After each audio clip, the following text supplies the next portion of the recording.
Catherine Bernardo update. Yung post ng 01 Story Salon. And just sa Uptown Bonifacio. Nagpunta dyan si Catherine.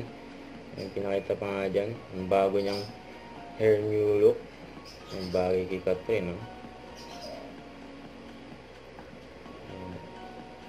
After ng IB niya. Dyan sa Marecho sa 01 Story Salon.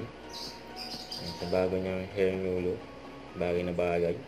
Ayun pa yung behind the scene ni Catherine sa bago niyang endorsement. Iba kasi talaga pag komportable na sa isa't isa, di ba? Okay.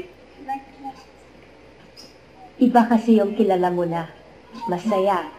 May ginhawa. Ang maganda yung Eurotex. Komportable din ako sumubok ng bago. I know I'm making the right choice. It's always been you, Eurotex. Yun. Huwag kalimutan mag-subscribe, click ang notification bell kung wala yung update. Ito po ang with your reaction vlog. Bye guys, thank you for watching.